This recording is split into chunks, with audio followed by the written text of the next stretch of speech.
Today we're going to talk about penguins.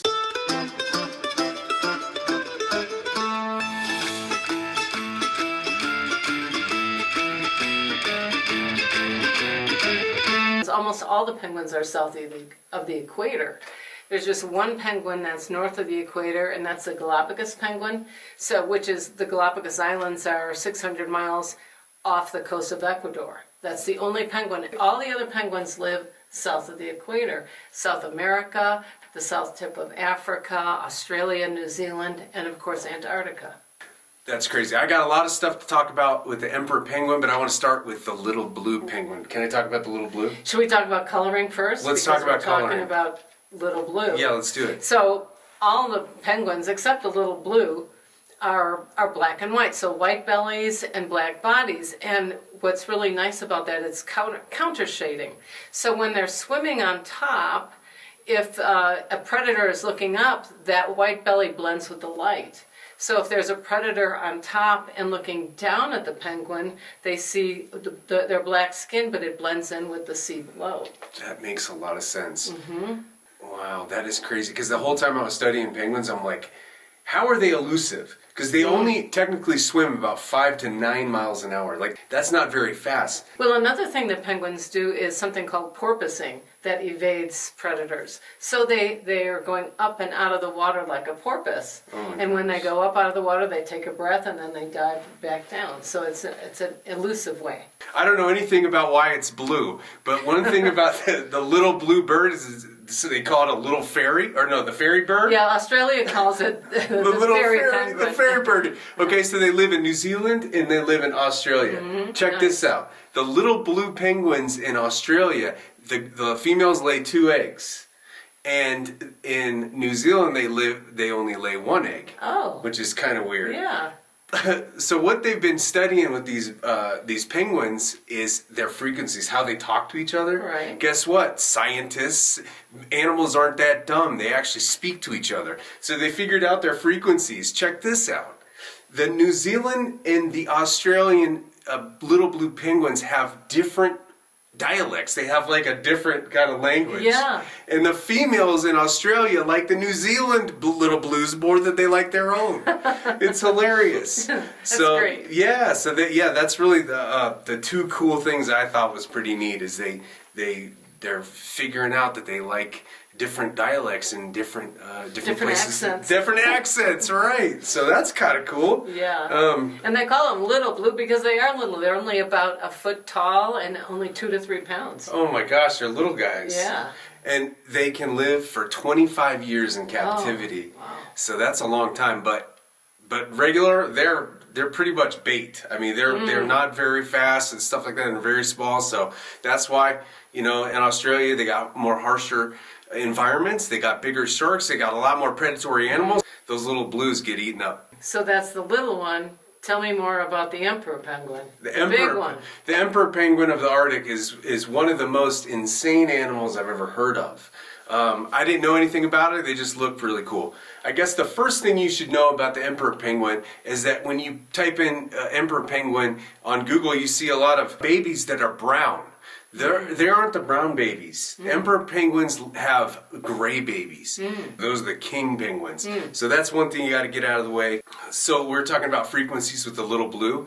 They figured out that the emperor can speak 2 separate frequencies at once, which is how, and you see on pictures and stuff, you see thousands of them. Mm-hmm. Well, how do they know which one's which? They have these frequencies that they recognize. The babies will recognize their parents' frequencies, which is just really kind of unbelievable. The emperor penguin can last 50 years in captivity. It's much less in the wild though.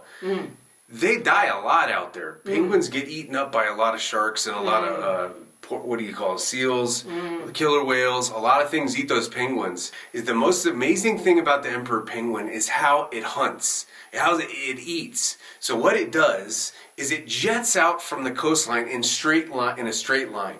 So it will go out up to 100 miles. Oh. And then it will start diving for food. It's mainly a bottom feeder. So they go to the bottom at really crazy depths. Males will go up to 900 feet. Females can go up to 1,700 feet below the water. I mean, what you're talking about is the most sophisticated submarine animal around. And it's because they're bones. And so that's what I want to ask you about, is what the heck is going on with these things to where they can withstand the pressure of all that water at 1,700 feet? The flightless birds have dense bones. So birds in flight have hollow bones with struts and air pockets to make them light, but they're very sturdy bones. But penguins have those dense bones to allow them to dive deeply. And that 1,700 feet, how many football fields is that? 5-6 football fields down? Yeah, I mean, that thing is swimming like crazy. Yeah. And all the more going to, they're swimming in some of the most dangerous waters. It's Antarctica. When we talk about Antarctica, we talk about how cold it is. So the average winter is minus 76 degrees Fahrenheit. So what these penguins do, and I think most people have seen the pictures of them huddling together, but what they also do is they take turns being on the outside. Oh. And emperor penguins have 2 layers of feathers, so they have more feathers than other penguins. They have feathers on their legs, which most penguins don't. Their beaks are smaller, and their flippers are smaller to protect them from the cold. Wow, that's wild. And they also only have 1 egg. And emperor penguins, well, all penguins have something called a brood pouch. So they have this extra flap when they balance their eggs on their feet. They cover the little eggs to incubate them. Oh. And mom and dad incubate them, both. Wow. Yeah. Yeah, that's right. Mom and dad incubate them. Mm-hmm. What's crazy is they take turns foraging. So one will sit on the baby or the egg, the other one will go out and hunt.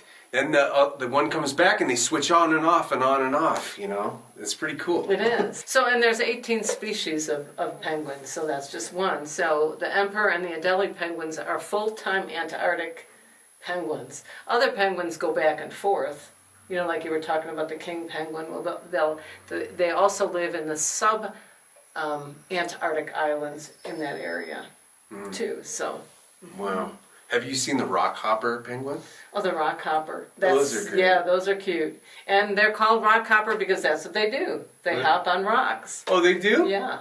Well, that's different than did you know that the emperor penguin is the only penguin that never sets foot on actual land? It's born on ice. It lives on water. Never once touches land. Well, when you think about a summer in the Antarctic is 18 below zero. Oh. So it's always frozen. Oh, yeah. My gosh. That is cool. Emperor, do you want me to give you some news? Well, let me tell you one other thing that's really cool about penguins. There's so many other things, but there's something called a catastrophic molt.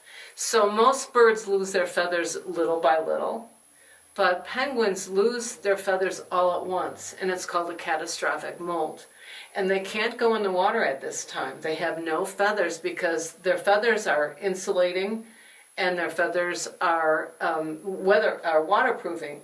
So they would die if they went in the water. So they have to eat up because they fast during this catastrophic molt. They can't eat anything, or they don't eat anything. And another interesting thing about a catastrophic molt is it happens every year at the same time for a particular penguin. Wow, that is weird. Yeah. So they're just naked birds? They're naked birds. I gotta find some pictures of that. Oh, something else about the little blue is it is a nocturnal bird. It's a nocturnal penguin, so because it is little, it's the little blue penguin is it forages and it hunts at night so that the predators don't see it. Wow. Or get after them, and then they hide during the day. Fairy penguins. Nice. And they look like little fairies. I mean, they're very cute little things. Yeah. It's pretty cool. All right, give us some news. Okay, I got 2 other species. There's brand new news out. I'm sure that some of you scientists didn't even know this. Well, we're hoping so you're watching this so you can learn something. The chin strap. Have you seen the chin strap? Mm-hmm. The penguin in chin strap? It looks like they're wearing a little army helmet.